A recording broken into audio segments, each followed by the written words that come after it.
Hello students, how are you? Welcome to my new YouTube channel, fully educational based, the English Solution by UK. আশা করি সবাই ভালো আছো। আগের দিন আমরা আবার একটা নতুন ভিডিও নিয়ে আমরা আজকে আবার হাজির হলাম। স্বাভাবিকভাবেই আমরা আগের দিনের টপিকে আমি বলেছিলাম যে আমরা সেন্টেন্স শিখছিলাম, বাক্যের ডিটেলস সম্বন্ধে আমরা জানছিলাম, বাক্যের সম্বন্ধে জানছিলাম। আর আমি বলেছিলাম যে অ্যাকচুয়ালি সেন্টেন্সটা শিখতে গেলে কমপক্ষে আমাকে 2-3টে ভিডিও এই সিরিজের উপর করতে হবে। এর জন্য আমাদের এই টপিকটা ছিল হচ্ছে A to Z সেন্টেন্স। আজকে আমাদের এটা পার্ট 2 ভিডিও। আগের দিনের পার্ট 1 ভিডিওতে আমরা নিশ্চয়ই হয়তো তোমরা অনেকে দেখেছো।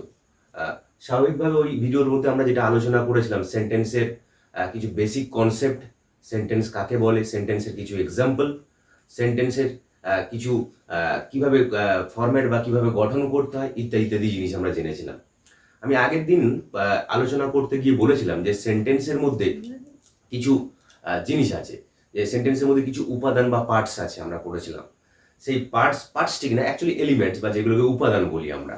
বাক্যের মধ্যে আমরা কিছু কিছু উপাদান ব্যবহার করি, কিছু উপাদান ব্যবহার করি বা এলিমেন্টস ব্যবহার করি, যে এলিমেন্টসগুলো দিয়ে আমাদের অ্যাকচুয়ালি বাক্যটাকে গঠন করতে হয়। আমরা আগের দিন যে আলোচনা করলাম, আমি একটা বেসিক কনসেপ্ট দিয়েছিলাম যে একটা বাক্য তৈরি করতে গেলে সাধারণত বাক্যের মধ্যে একটা সাবজেক্ট থাকা প্রয়োজন, একটা ভার্ব থাকা প্রয়োজন, একটা অবজেক্ট থাকা প্রয়োজন। এই তিনটে জিনিস নিয়ে আমরা আলোচনা করেছিলাম এবং আমি বলেছিলাম এটা নিয়ে একটা সেপারেট ভিডিও করব।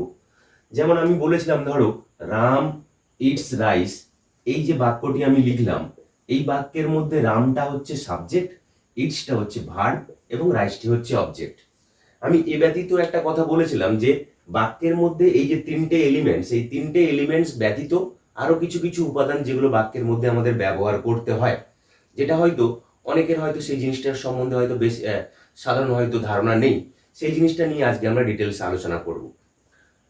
যে তিনটে জিনিসের কথা আমরা বললাম, এই তিনটে জিনিস অবশ্যই বাক্যের এলিমেন্টস, বাক্যের অবশ্যই উপাদান। তো সে কারণে আমাদের আজকের টপিক বা আজকের কন্টেন্ট হচ্ছে এলিমেন্টস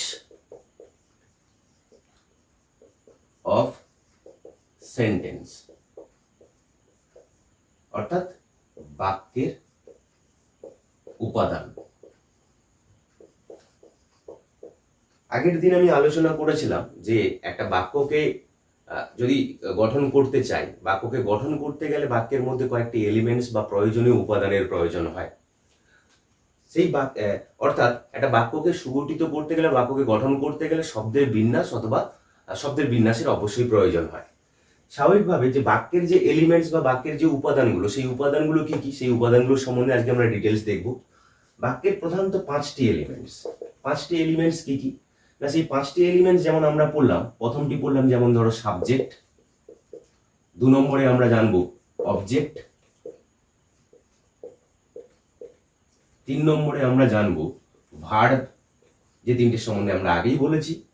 4র্থ পয়েন্টে আমরা জানবো কমপ্লিমেন্ট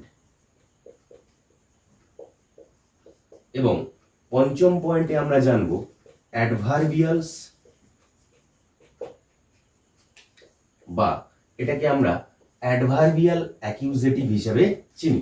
এই সম্বন্ধেও আমরা ডিটেলসে আলোচনা করব। এই 5টি হচ্ছে প্রধানত আমাদের বাক্যের উপাদান, যেগুলোকে আমরা একটার পর একটা ডিটেলসে সিম্পল ওয়েতে এবং এক্সাম্পল দিয়ে আমরা সঠিকভাবে বুঝব। স্বাভাবিকভাবে আমাদের প্রথম পার্টটি হচ্ছে সাবজেক্ট বা কর্তা। এটাকে নিয়ে আমরা প্রথম আলোচনা করি। প্রথম যে পার্টটি, সেই পার্টটি নিয়ে আমরা আলোচনা করব। প্রথম পার্টটি হচ্ছে সাবজেক্ট, বা বাংলায় যেটাকে আমরা বলি কর্তা। এবার এটাকে আমরা ডিটেলসে একটু বুঝি, সাবজেক্ট বা কর্তা কি। সাপোজ আমি একটা বাক্য লিখলাম, ধরো রাম ইটস রাইস। এই যে বাক্যটি, এটা একটা সম্পূর্ণ বাক্য, কারণ বাক্যের ডেফিনেশন অনুসারে আমরা জানি যে কয়েকটি শব্দ পাশাপাশি বসেছে এবং একটা নির্দিষ্ট বিষয় প্রসঙ্গে এটা আমার একটা মনের ভাব সম্পূর্ণভাবে প্রকাশ করেছে। এই বাক্যের মধ্যে স্বাভাবিকভাবে কর্তা কোনটি না, কর্তা হচ্ছে রাম। এটাকে আমরা সাবজেক্ট বলবো। সাবজেক্ট বুঝবো কি করে যে সাবজেক্ট এটাই বাক্যের সাবজেক্ট? না, বাক্যের সাবজেক্টকে জানতে গেলে ক্রিয়াপদকে আমরা কে দিয়ে প্রশ্ন করব। ক্রিয়াকে কে দিয়ে প্রশ্ন করলে যে উত্তর আমরা পাবো সেই উত্তরটি হচ্ছে বাক্যের সাবজেক্ট বা কর্তা। অর্থাৎ এই বাক্যের মধ্যে রাম ইটস রাইস, রাম ভাত খায়, যদি এই বাক্যে আমরা ক্রিয়াপদ ইটস, কে ভাত খায়, যদি আমরা প্রশ্ন করি, তাহলে স্বাভাবিকভাবে আমার উত্তরটা আসছে রাম, তাহলে রামটি হচ্ছে এখানে আমার সাবজেক্ট। তো সে কারণে এই বাক্যের মধ্যে রাম যেহেতু সাবজেক্ট, এবার হয়তো আমাদের এটা মনে হতে পারে বা এটা আমাদের জানার ইচ্ছে হতে পারে যে তাহলে একটা বাক্যের মধ্যে সাবজেক্ট যেটা বসে সেই সাবজেক্টটি কোন কোন পার্টস অফ স্পিচ হতে পারে বা কোন কোন ধরনের শব্দ হতে পারে। সাধারণত একটা বাক্যের মধ্যে সাবজেক্ট হিসেবে আমরা কোনো নাউনকে ব্যবহার করতে পারি, যেটা অবশ্যই একটা নাউন, রামটা একটা নাউন, অথবা কোনো প্রোনাউনকেও ব্যবহার করা হয়, অথবা কোনো অ্যাডজেক্টিভও বসতে পারে। নাউনের সম্বন্ধে আমরা এক্ষুনি বললাম যে রাম যে শব্দটা এটা একটা সাবজেক্ট, আর এই সাবজেক্টটি কিন্তু আপাতপক্ষে একটা নাউন। তাহলে এই সম্পর্কে আমার আর উদাহরণ দেওয়ার প্রয়োজন নেই। প্রোনাউন বসতে পারে কেমন, যেমন আমি এই যে বাক্যটা লিখলাম, ধরো রাম ইটস রাইস, এই বাক্যটাকে রামের জায়গায় আমি ধরো লিখলাম আই ইট রাইস। তাহলে স্বাভাবিকভাবে আই ইট রাইস কথাটার মধ্যে আইটা আমার এখানে সাবজেক্ট। কেন আইটি সাবজেক্ট? কারণ আইটি এখানে অবশ্যই ইটসকে আমি যদি কে দিয়ে প্রশ্ন করি তাহলে উত্তর আমি অবশ্যই এখানে কি আই বা আমি পাবো। তাহলে স্বাভাবিকভাবে আইটি আমার এখানে সাবজেক্ট। কিন্তু আইটি কোন পার্টস অফ স্পিচ? না, আইটি হচ্ছে আমার একটা প্রোনাউন। তাহলে সাবজেক্ট হিসাবে বাক্যের মধ্যে নাউন বসতে পারে, সাবজেক্ট হিসেবে বাক্যের মধ্যে প্রোনাউন বসতে পারে, আবার সাবজেক্ট হিসেবে বাক্যের মধ্যে কখনো কখনো ক্ষেত্রে কিন্তু আমরা অ্যাডজেক্টিভকেও ব্যবহার করতে পারি। কিরকম অ্যাডজেক্টিভকে ব্যবহার করতে পারি? যেমন আমি ধরো একটা বাক্য লিখলাম, the rich are not always happy. খুব সুন্দর একটা বাক্য, যে ধনীরা সর্বদাই সুখী নয়। এই বাক্যের মধ্যে সাবজেক্ট পার্টে আমি ব্যবহার করেছি দা রিচ কথাটি। কে সর্বদাই সুখী নয়? উত্তর অবশ্যই দা রিচ আসছে। তাহলে স্বাভাবিকভাবে রিচ শব্দটি বা দা রিচ শব্দটি বাক্যের মধ্যে সাবজেক্ট বা কর্তা। কিন্তু রিচ শব্দটা আমরা যদি একটু ভালো করে জিনিসটা যদি বেসিক ধারণা থাকে তাহলে আমরা জানি বা বুঝতে পারবো যে রিচ শব্দটি আপাতপক্ষে একটা বাক্য, এটা বাক্যের মধ্যে অ্যাকচুয়ালি পার্টস অফ স্পিচের মধ্যে এটা একটা অ্যাকচুয়ালি অ্যাডজেক্টিভের মধ্যে পড়ে, বা বিশেষণের মধ্যে পড়ে। কিন্তু এখানে রিচ শব্দটিকে আপাতপক্ষে একটা নির্দিষ্ট শ্রেণী অথবা নির্দিষ্ট শ্রেণীবাচক নাউন হিসেবে ব্যবহার করা হয়, যেটাকে ইংরেজিতে আমরা কমন নাউন বলি। সেটা আমরা পরে কোনো এক সময় আলোচনা করবো। একটা নির্দিষ্ট ক্লাস বা শ্রেণীকে বোঝায়। তাই রিচটা এখানে বাক্যের মধ্যে কিন্তু সাবজেক্ট হিসেবে ব্যবহার করা হয়েছে, কিন্তু এটা আদপে একটা কিন্তু অ্যাডজেক্টিভ। তাহলে স্বাভাবিকভাবেই একটা বাক্যের মধ্যে সাবজেক্ট বা কর্তা কি কিভাবে বসতে পারে বা কোন কোন শব্দ বসতে পারে? একটা নাউন হিসেবে বসতে পারে, নাউন বসতে পারে, প্রোনাউন বসতে পারে এবং অ্যাডজেক্টিভ বসতে পারে। এভাবেই আমরা বাক্যের মধ্যে কর্তাকে চিনবো বা জানবো। কর্তাকে চিনতে গেলে ক্রিয়াপদকে আমার কে দিয়ে প্রশ্ন করলে অবশ্যই আমি কর্তা খুঁজে পেয়ে যাব। আশা করি এই পর্যন্ত নিশ্চয়ই বুঝতে পেরেছো। বাক্যের উপাদানগুলোর মধ্যে আমি দ্বিতীয় উপাদানের কথা বলেছি। দ্বিতীয় উপাদানটা কি? না, দ্বিতীয় উপাদান হচ্ছে আমার অবজেক্ট। অবজেক্ট সম্বন্ধে আমরা একটু বুঝে নিই। অবজেক্টটা কি? অবজেক্ট, যেটাকে বাংলায় আমরা বলি কর্ম। কর্ম জিনিসটা কি একটু আমাদেরকে বুঝে নিতে হবে ডিটেলসে। সাপোজ আমি যে বাক্যটা লিখেছি সেই বাক্যটাই আমি বারবার লিখি যাতে আমাদের বুঝতে সুবিধা হয়। Ram eats rice. এই বাক্যের মধ্যে রাম তো আমরা এক্ষুনি জানলাম যে আপাতপক্ষে বাক্যের মধ্যে এটা একটা সাবজেক্ট।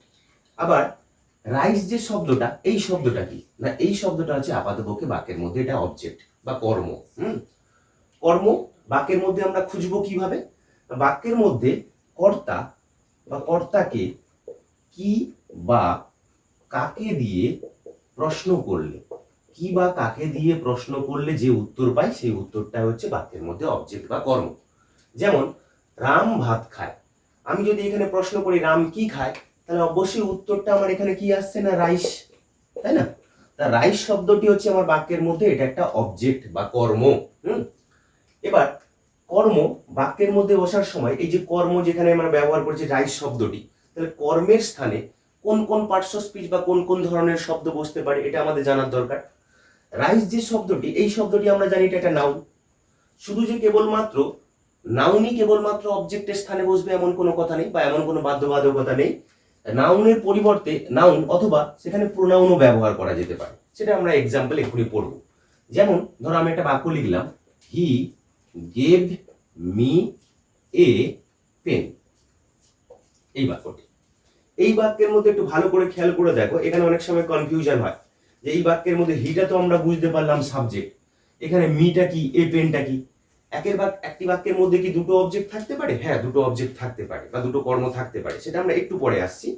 প্রথম এখানে একটা জিনিস দেখো ভালো করে খেয়াল করে, মি যে শব্দটি, না মি শব্দটি একটা প্রোনাউন, এ পেন শব্দটি কি না, এটা একটা নাউন, তাই না?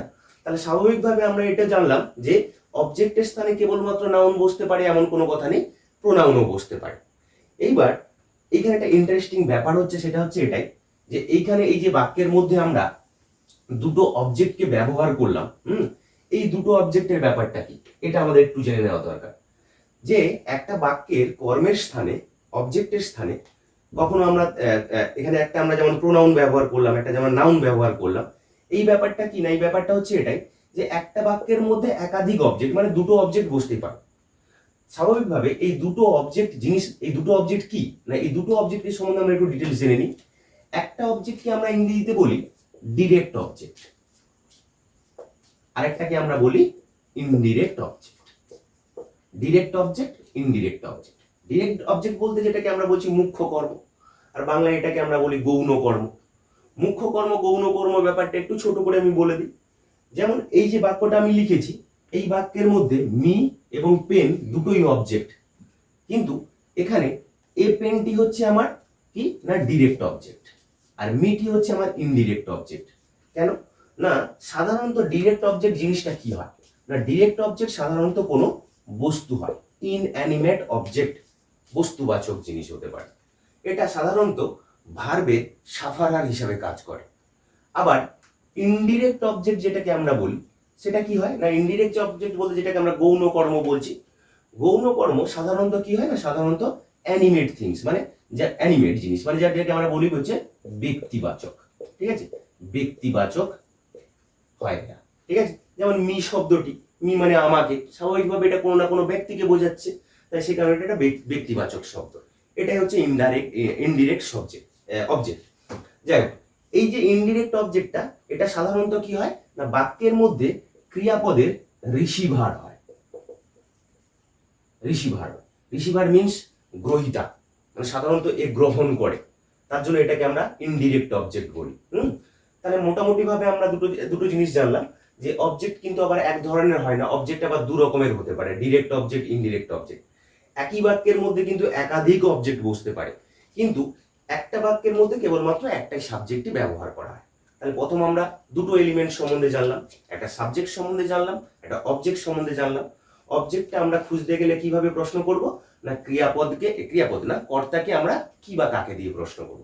যেমন এই বাক্যের মধ্যে he gave me a pen, সে আমাকে কি দিয়েছিল না, একটা পেন দিয়েছিল, সেখানে আমরা ডিরেক্ট অবজেক্টটা পেয়ে গেলাম কি দিয়ে প্রশ্ন করার জন্য। কাকে দিয়েছিল, আমাকে দিয়েছিল, তাহলে আমাকে এটা হয়ে গেল ইনডিরেক্ট অবজেক্ট। তাহলে কাকে দিয়ে প্রশ্ন করলে আমরা কি পাচ্ছি না, ইনডিরেক্ট অবজেক্ট পাচ্ছি। এই হচ্ছে আমার অবজেক্টের ডিটেলস, যেটা বাক্যের উপাদান হিসেবে ব্যবহার করা হয়। এরপরে আমাদের 3 নম্বর যে জিনিসটা জানার দরকার, বা 3 নম্বর এলিমেন্ট সম্বন্ধে আমাদের যেটা জানার দরকার, সেটা কি না, সেটা হচ্ছে 3 নম্বর জিনিসটা হচ্ছে সবচেয়ে গুরুত্বপূর্ণ জিনিস একটা বাক্যের পার্টে, সেটা হচ্ছে ভার্ব, যেটাকে বাংলায় আমরা বলি ক্রিয়াপদ বা ক্রিয়া।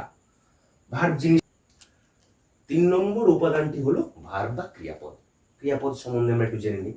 একই বাক্যের উদাহরণ দেখি আমরা, রাম ইটস রাইস। এই বাক্যের মধ্যে আমরা জানলাম রামটি সাবজেক্ট, এখনই আমরা পড়লাম রাইসটি অবজেক্ট, এটা একটা অবশ্যই ডিরেক্ট অবজেক্ট। এখানে যেহেতু একটাই অবজেক্ট, সেখানে আমরা শুধু অবজেক্ট বলেই লিখি।